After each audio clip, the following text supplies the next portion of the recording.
పళ్ళు తింటారా? పళ్ళు తింటాను. 50 ఏళ్ళ వయసు వచ్చే వరకు భోజనమే చేసేవాడిని. ఒక 10 ఏళ్ళు నేను సుమారుగా 2010 నుంచి పళ్ళే, ఏవో 2 పళ్ళు, 2 యాపిల్ పళ్ళు, 2 బత్తాయి పళ్ళు, అంటే 2 ద్రాక్ష పళ్ళు కాదు.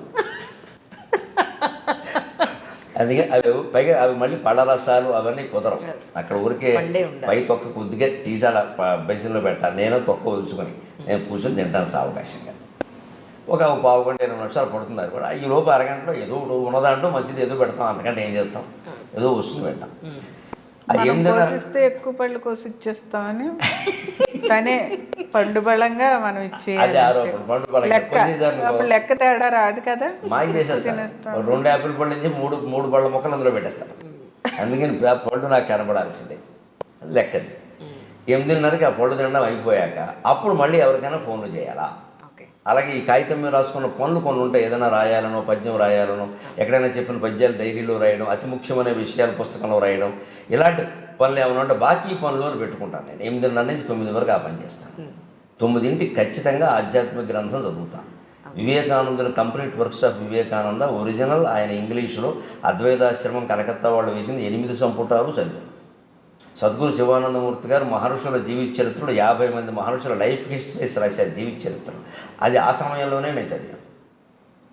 ఆధ్యాత్మిక గ్రంథం ఏదో ఒకటి, అది ఇంచుమించుగా తత్వ గ్రంథం అవుతుంది. పురాణాలు కాకుండా కృష్ణమూర్తి గారి ఫిలాసఫీ, నిసర్గదత్త మహారాజ్ ఫిలాసఫీ, రమణ మహర్షి సిద్ధాంతాలు, ఇటువంటి తాత్వికమైన గ్రంథం వివేకానంద, పరమహంస ఏదో ఒకటి అప్పుడు చదువుతారు. 9:30 9:30కి మళ్ళీ జపం చెడతేసి 10ంటికి ఖచ్చితంగా మళ్ళీ స్వచ్ఛ భారత్. 10 to 10 అప్పుడు తుడిచేవి వేరే ఉంటాయి. ఈ సోఫాలు, కుర్చీలు, హాల్లో మీరంతా వచ్చి కూర్చోని ఉంటాయి కదా, మరి బాగానే కూర్చుంటారు. తుడిచే వాళ్ళు ఎవరు తుడుస్తారు? అవి దుమ్ము పట్టిందనుకో కబుర్లు చెబుతారు, సోఫాలు అనేలాగే ఉన్నాయంటారు. ఎవరు బయటికి వెళ్ళి చెబుతారు. అదంతా ఎందుకు మనకు శుభ్రంగా ఉండాలి. మనం మీరు వచ్చేది ఎప్పుడో, మేము రోజు కూర్చుంటాం కదా. ఖచ్చితంగా ఇలాగ సోఫాలో పరుపుంటే ఆ పరుపు తీసేసి వేరే చోట పెట్టి శుభ్రంగా చీపురు పెట్టి దానికి ఒక చీపురు ప్రత్యేకంగా పెట్టుకుని దులుపుకొని అన్నీ సర్దేసి రాత్రి లైట్ వేసాక ఉడవకూడదు, తుడవకూడదు అంటారు. అవన్నీ పిచ్చి నమ్మకాలు ఏం పర్లేదు. అవన్నీ అటువంటి నమ్మకాలు మన దగ్గర పనిచేయాల్సి. నేను 10 ఏళ్ళుగా లైట్ వేసే తుడుస్తున్నాను, ఏమీ కాలేదు. ఈ నమ్మకాలు వదిలేయచ్చు. ఇవన్నీ మనకి ఊరికే అనవసరం. పూర్వపు సంప్రదాయాన్ని బట్టమ్మా, అది పూర్వం చిన్న దీపం పెట్టేవారు అటువంటి. ఎందుకు పగల సూర్యకాంతిలోనే పనులు చేసుకునేవారు. ఆ చిన్న దీపం వెలుతురులో ఏం కనిపిస్తాయి? పైగా ఆ చీకట్లో మీరు గమనించండి. ఎందుకు ఆ నమ్మకం ఊరికే రాదు. పల్లెటూళ్ళలో ఇళ్ళు, మట్టి ఇళ్ళు ప్రధానంగా, పాములు తేళ్ళు ఉంటాయి. ఆ చీకట్లో ఉడుస్తూ కూర్చుంటే ఏదో కలుస్తుంది. అందుకని చీకటి పడ్డాక ఉడవద్దన్న. ఇప్పుడేమో శుభ్రంగా ఫ్లడ్ లైట్లునో అన్నీ పట్టుకుని ఇప్పుడేం పోయింది. పైగా ఇదేం పెద్ద మన మామూలుగా తోడవడం కదా, ఇది ఇల్లు తోడవడం కాదు కదా. తరగడాలు దులిపి తోడడానికి ఏముంది? అవి ఆ పనులు చేస్తాను. అది స్వచ్ఛ భారత్. మళ్ళీ అప్పుడు ఖచ్చితంగా 10:20 మళ్ళీ పొద్దున్న 5:20కి లేచేందుకు వీలుగా అలారం పెట్టేసి సెల్ ఫోన్ దూరంగా పెట్టేసి పడుకోవడం. సెల్ ఫోన్ వాడకం అనేది రాత్రి 10 నుంచి పొద్దున్న 9 వరకు ఉండదు, అస్సలు ఉండదు. Switch off. మధ్యాహ్నం గంట స్విచ్ ఆఫ్. 9 నుంచి 12, 3 నుంచి 6 ఉంటుంది సుమారుగా. మిగిలినప్పుడు నేను దొరకను. దొరికి వాళ్ళ అవసరం, నా అవసరం కాదు. మంచి అది ఇప్పుడు నిస్పృహస్య తృణం జగత్, వేదాంత సారం ఇది. కోరిక లేనివాడికి ప్రపంచం అంతా గరికిపాటి. కోరిక లేనివాడికి ప్రపంచమే గరికిపాటి. నాకు కోరికలు లేవు, నాకు ప్రపంచం అంతా గరికిపాటి. నేను ఎవరిని లెక్క పెట్టాల్సిన పని లేదు, ఎవరిని ప్రత్యేకంగా నెత్తిమి ఎక్కించుకోవాల్సిన అవసరం లేదు, అలాగని ఎవరిని అవమానించాల్సిన అవసరం లేదు. నేను ఆశించట్లేదు వారి నుంచి. వారు ఏదైనా ఆశిస్తే వారి తాపత్రయం నాకు అనవసరం.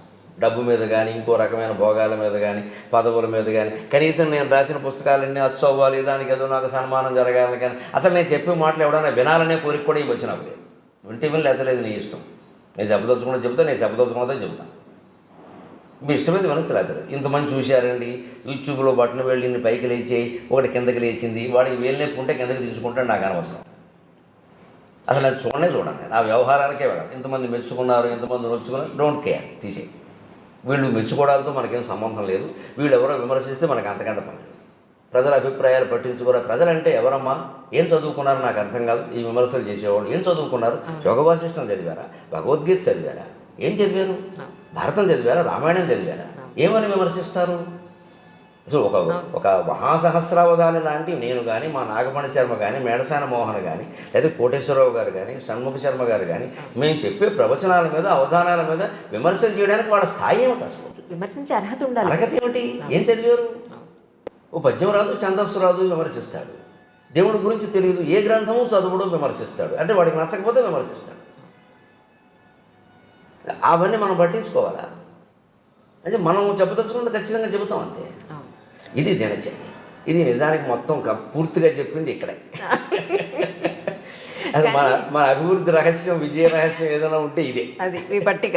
ఇదే దీంట్లో పేపర్లో రాసుకుంటారట. నేను ఖచ్చితంగా ఉంది. ఇది ఈ టైం టేబుల్ రాసి ఉంటుంది. ఇది ఇప్పుడు ఇంకా నాకు లోపల మనసులో ఉంది, ఇంకా రాయక కానీ ఉంటుంది. రోజు ఉంటుంది ఖచ్చితంగా. ఒక మైకా కాగితంలో రాసి పెట్టేసి ఉంటుంది. అంటే ఒకనొకప్పుడు మీరు బాగా టైం వేస్ట్ చేయడం వల్ల ఇది చేయలేకపోయినా, ఇది సాధించలేకపోయినా అనే ఒక రిగ్రెట్ వల్ల మీరు ఇంత పర్టికులర్గా అయిపోయారని అలా జరగలేదు. మొదటి నుంచి అంతే. మొదటి నుంచి అంతే. నాకు తెలుసున్నప్పటి నుంచి ఇలాగే ఉంది ప్లాన్డ్. ఇంకా మా పెళ్లి కాని క్రితం నేను మా ఖానాపురం, వరంగల్ దగ్గర నరసంపేట జిల్లా మహేశ్వరంలో గురుకుల విద్యాలయంలో పనిచేశాను. ఆర్ఎస్ఎస్ వారి గురుకులం అది. అక్కడ 3 ఏళ్ళు పనిచేశాను. అప్పుడు పెళ్లి కాలేదు నాకు. అప్పుడు ఇలాగే ఉండేది. నాకు ఆ విషయంలో నేను మా నాన్నగారికి రుణపడున్నాను. ఈ క్రమశిక్షణ మాకు మా నాన్నగారి నుంచి వచ్చింది. ఆయన ఎక్కడ రాయలేదు కానీ ఇలాగే చేసేవారు పనులు. ఆయన కాఫీ తాగే సమయం అసలు తువ్వాలు పెట్టి కాళ్ళు తుడుచుకునేవారు ఆయన. అదొక ప్రక్రియ. మా తాతయ్య గారు కూడా చేసేవారు, బాగా గుర్తు.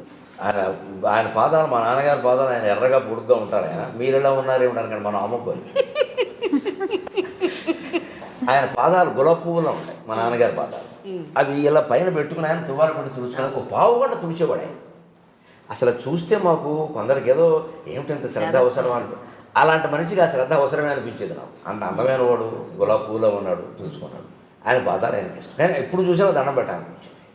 ఆయన అది ఎలా ఉండదంటే ఆ క్రమశిక్షణ ఎక్కడ రాయలేదు ఆయన. అప్పట్లో ఈ రాత సాధనాలు అవి తక్కువ కదా, కానీ అలా జరిగేది.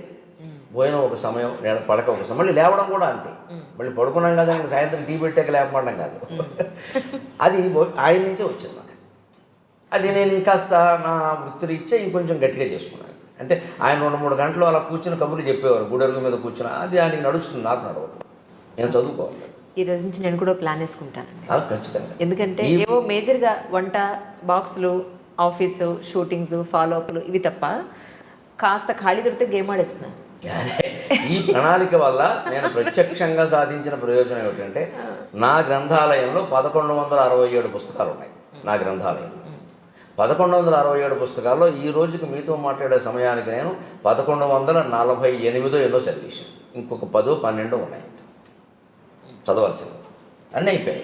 బయట నుంచి తెచ్చినవి, క్లాసు కోసం చదివినవి, పరీక్షల కోసం చదివినవి, ప్రసంగాల కోసం చదివినవి ఇంకో 1000 ఉంటాయి బహుశా. అది తీసేయి. మా ఇంట్లో పుస్తకాలు నేను చదవాలి వద్దా? ఎందుకు పెట్టుకున్నది అలంకారానిక? టేబుల్ మీద పేపర్ వెయిట్ పెట్టిన దానికి, పుస్తకం పెట్టిన దానికి తేడా ఉండాలిగా. పేపర్ వెయిట్ బరువు కోసం పెడతాం, పుస్తకం బరువు కోసం పెట్టాం కదా. మన బరువు తీరడం కోసం పుస్తకం పెడతాం. అది చదవాలి కదా. చదివితే మనకు ఉపయోగం. ఏదో మనకు భగవంతుడు అవకాశం ఇచ్చాడు. ఎక్కడో ఒక చోట 2 గంటలు మాట్లాడక తప్పదు రోజు. ఇంకోటికి చెప్తాం ఉపయోగించే విషయం. చదవకపోతే ఎందుకు? ఈ నియమం, ఈ అరగంట గంట ఈ నియమం పెట్టుకోవడం వల్ల దాదాపు 2000 పుస్తకాలు మావి అయితే పరాయి అయితే నేను చదవగలిగాను. అంటే ఎంత జ్ఞానం ఎలా సంపాదించాం? ఇది పెద్ద ఆదర్శం కాదా? ఎంతకంటే ఆదర్శం ఏమిటి? అది ఉపయోగం దినచర్యలో. ఇప్పుడు మీరు ఒక్క సెకండ్ కాస్త రెస్ట్ తీసుకోండి. మీ గురించి మేడం అడుగుతాను. అది తప్పకుండా. మీకు ఆల్మోస్ట్ మీ పెళ్ళి ఎన్నాళ్ళు అయిందండి ఇప్పటికి? 32 సంవత్సరాలు. 32 సంవత్సరాలు అయింది. మొట్టమొదటిసారి ఎప్పుడు చూసారు ఆయన్ని? గుర్తుందా మీకు? మా పెళ్లి చూపుల్లోనే చూసాం. అవునా? పెళ్లి చూపులకి అప్పట్లో మీకు ఫోటో అది పంపించారు, ఆయన ఫోటో? అలాంటివి ఏం లేవండి. డైరెక్ట్గా చూసారు. ఏమనిపించింది మీకు? మీరు ఏమన్నా ప్రశ్నలు వేశారండి అప్పుడు ఆవిడ్ని? సరే చెప్పండి, మీ పెళ్లి చూపుల విశేషాలు చెప్పండి. ఆయన గురించి చెప్పారు, ఆయన చదువు గురించి అన్నీ చెప్పారు. చెప్పిన తర్వాత నా ఇష్టదైవం ఏంటని అడిగారు. నాకు అప్పుడు వెంకటేశ్వర స్వామి ఇష్టం. అంటే ఆ చిన్న ప్రపంచంలో అప్పటికి ఆయన బాగా తెలుసు అంతే. ఓకే. వెంకటేశ్వర స్వామి అంటే ఇష్టం అన్న. నేను వెళ్తూ ఉంటాను, నాకు ఇష్టమే, కళ్యాణ వ్యాఖ్యానానికి కూడా వెళ్తూ ఉంటానని చెప్పారు. ఆ తర్వాత ఇంకెవరు ఇష్టం అన్నారు. రాముడు అంటే ఇష్టం, ఎందుకంటే ఆయన క్యారెక్టర్ చాలా ఇష్టం నాకు, అందుకని రాముడు అంటే ఇష్టం అన్నాను. రాముడు అంటే ఇష్టం అన్నాను అంతే. ఈ క్యారెక్టర్ ఏవి చెప్పలేదు. రాముడు అంటే ఇష్టం, నేను రామచంద్రుణ్ణే అని చెప్పారు. చేసుకోమని చెప్పారు మిమ్మల్ని అని చెప్పారు ఈయన నాకు. నేను చేపట్టిన చేతిని వదలను అంటే నేను రాముడినే అని చెప్పారు. నాకు భలే ఆశ్చర్యం వేసింది. నాకు రాముడు అంటే ఇష్టం అనగానే ఈ సమాధానం ఆశ్చర్యం వేసి వెళ్ళిపోయిన తర్వాత మా అమ్మకు చెప్పాను. అంటే అంటే మీరు క్యారెక్టర్ ఏమి అనలేదు, నేను రాముడు అంటే ఇష్టం, నాకు రాముడు అంటే ఇష్టం. అందుకే అంటే రాముడిలో ప్రత్యేకత ఏకపత్ని వ్రతం కదా, వీరత్వం అన్నీ ఉన్న అనేకం ఉన్నాయి. రాముడిలో ధర్మ నిర్వహణ చాలా ముఖ్యం. ఏకపత్ని వ్రతం చాలా చిన్న విషయం, దాన్ని అంత పెద్ద చేయక్కర్లేదు. పైగా నిజానికి ఆనాటి క్షత్రియులు రాజుల్లో ఏకపత్ని వ్రతం అనేది అంత గొప్పగా చెప్పుకోవాల్సిన విషయం కాదు. ఇప్పుడు ఎక్కువ మంది భార్యలు ఉన్నవాళ్ళు దేశాన్ని నేను దోచుకుతాను లేదు అంటే మీరు సమర్థిస్తున్నారు. దాని గురించి దానికి దీనికి సంబంధం లేదు. పరిపాలన, రాజు అన్నాక పరిపాలన ముఖ్యం, కానీ ఆయన ఇద్దరు ముగ్గురు చేసుకోవడం అనేది పెద్ద విషయం కాదు. మీరు రాజు పాయింట్ ఆఫ్ వ్యూలో చెప్తున్నారు, మరి రాణుల పాయింట్ ఆఫ్ వ్యూలో చెప్పరా? అది వేరే విషయం. ఆ మాటకు వస్తే తగాదాలకు వీళ్ళు ఎక్కువ మందిని చేసుకోవడమే కారణం. లేకపోతే ఎందుకు తగాదాలు వస్తాయి? దశరథుడు కైకైన స్వార్థపర్రాలు అంటారని దశరథుల కారణంగా ఆవిడ అయింది, లేకపోతే ఎందుకు అవుతుంది? అది వేరే విషయం. కానీ రాముడిలో ధర్మ నిర్వహణ ఇవన్నీ. కానీ స్త్రీలు రామచంద్రమూర్తిని ఇష్టపడ్డారు అంటే నాకు కలిగిన అభిప్రాయం ఏంటంటే ఏకపత్ని వ్రతం వల్లే ఇష్టపడతారు. పరిపాలన, ధర్మ నిర్వహణ వారికి ఎందుకు అనిపిస్తుంది? అది వీరత్వం ఇవన్నీ కాదు. మనిషి గీటు దాటడు. నేను ఆ రోజు ఓ ప్రమాణపూర్వకంగానే అన్నా, ఖచ్చితంగా మీరు అటువంటి రాముడినే చూస్తానన్నా. ఆ నచ్చిన క్వాలిటీ ఉంటే నాకు అర్థమైంది. ఆ మాట ఇప్పుడు ఈ మధ్య కూడా 15 రోజుల క్రితం నేను అలాగే చూస్తున్నాను అనుకుంది. ఎందుకంటే ఇప్పుడు నేనున్న రంగానికి, ఇంతకుముందున్న అవధాన రంగానికి, అప్పటి నా వయస్సుకి, నాకున్న ఆదాయానికి, నాకున్న పేరు ప్రఖ్యాతులకి ఎన్ని రకాల వెనకాల చాపల్యాలకు అవకాశం ఉంటుందో మీరు ఊహించగలరు. చాలా దెబ్బతిన్న వాళ్ళు ఉన్నారు, ఇబ్బందులు పడి తప్పుకున్నవాడు ఉన్నారు. ఆ భయం సహజంగా భార్యకు ఉంటుంది, నాకు ఉంటుంది ఎప్పటికప్పుడు. కొన్ని సందర్భాల్లో నేను మా అమ్మవారి దగ్గర అమ్మ నన్ను కాపాడని ఒత్తుకున్న సందర్భాలు ఉన్నాయి. అంటే మనస్సులోకి చెడు ఆలోచన రాకుండా కాపాడుతుంది. అది కూడా ఎప్పుడైనా మన మనస్సులో ఒక పొరపాటు ఆలోచన వచ్చినప్పుడు భగవంతుడి దగ్గర చెప్పుకోవచ్చు. ఇంకెక్కడ చెప్పుకుంటాం? నేనేమిటమ్మా నా స్థాయి, నాకు ఇలాంటి ఆలోచనలు వస్తున్నాయి అని ఎప్పుడైనా వస్తే కూడా ఒకసారి పాపపు చింతయంచు బలవంతముగా మరలింపనేటికిన్ పాపము పుణ్యమున్ పరమ పావని నీదు స్వరూపముంచు నీ పాపట పింద చెప్పినది భగవతమున దేవి. పాపము పుణ్యమున్ పరమ పావని నీదు స్వరూపముంచు నీ పాపట పింద చెప్పినది భగవతమున దేవి. ఈ పయన్ చీపురు తోడ చిమ్మెదను చింతను గూర్చి చింతను. ఇలాంటి పద్యాలు తన్నుకుంటూ వచ్చాయంటే కారణం అది. అయితే నాకు గొప్ప నమ్మకం అమ్మవారి మీద, భగవంతుడి మీద. ఎందుకంటే ఈ పద్యం ఇలా చెప్పి నా మనస్సులో భావం అక్కడ కక్కగానే ఆ భావం దూరం అయిపోయింది. అంత గొప్పతనం ఉంది కలుగుతుంది. భారం తీరిపోతుంది. చెప్పేశాం, ఆవిడ చూసుకుంది. అలాగే మనిషి తప్పటోడు వేయకుండా, దిగజారిపోకుండా, ఇంత డబ్బు రాని ఏమి రాని దాని మీద కాంక్ష లేకుండా, మాకు ఏమీ లోట్లేదు, భగవంతుడి దేవాళ్ళు శుభ్రంగా ఉన్నాం. పొలం ఉంది, ఇల్లు ఉంది, స్థలం ఉంది, డబ్బులు ఉన్నాయి, ఆవిడ బంగారం చూస్తున్నారుగా ఉంది, ఏమి లోట్లేదు. కానీ దాని మీద వ్యామోహం. మీకు ఎప్పుడన్నా అమ్మ నువ్వే దిక్కు లేదా భగవంతుడు నువ్వే దిక్కు అనే ఒక శరణాగతికి వచ్చిన సందర్భం కానీ, భగవంతుడు ఉన్నాడు అని అనిపించిన సందర్భం కానీ అనిపించిందండి? ఉన్నాడని ఎప్పుడు మొదటి నుంచి ఉందిగా నమ్మకం, దానికి ఉంది. కానీ నువ్వే దిక్కు, నువ్వు తప్పితే నన్ను ఎవరూ కాపాడలేరు అని 3-4 సందర్భాలు ఉన్నాయి. అన్నీ మనం బయటికి చెప్పగలిగినవి కాదు. కుటుంబ పరంగా ఉండొచ్చు, బయట సామాజికంగా ఉండొచ్చు. ముఖ్యంగా ఉద్యోగపరంగా నేను ఎదుర్కొన్న ఇబ్బందులు ఎక్కువ ఉన్నాయి. ఉద్యోగాలు తరచు మారాల్సి వచ్చింది. ఇక దోషం వారిదే నాదా ఆ చర్చ ఇప్పుడు అనవసరం. ఆ మార్పులో చాలా కంగారుగా ఉండేది. ఎప్పుడు పాపం తను సహకరిస్తూనే వచ్చింది, కానీ నాకు కంగారు ఉంటుంది కదా. అలాగే ఏదో పౌరుషానికి పోయి సొంతంగా కాలేజీ పెట్టే 2 ఎకరాలు అటువంటిప్పుడు మరి ఎవరండి శరణం? ఎకరాలు ఎవరు కొంటారు? ఏదైనా కానీ నీ కనుపాపలు నమ్ముకున్నాను అని ఆ పద్యాలు చెప్తూనే ఉన్నాను. ఒక సందర్భంలో బాగుందమ్మా సహస్రావధానం చేసినా కూడా నాకు సరైన డబ్బు రాలి. ఎందుకంటే ఎవరిని అనవలసిన పని లేదు, వసూలైందే అంత. వాళ్ళు ఏం చేస్తారు? ఆ అవధానం చేయించడమే చాలా గొప్ప విషయం. కాకినాడలో ఐడియల్ కాలేజీ లెక్చరర్లు చందాలు వేసుకుని చందాలు వసూలు చేసి జరిపించారు. అంతకంటే ఎక్కడ చేస్తారు? వారు నాకు చాలా మహోపకారం చేశారు. నేను సాహసం చేసింది నేనైనా వాళ్ళు నడిపించాలి కదా, మరి కార్యక్రమం నడిపించాలి.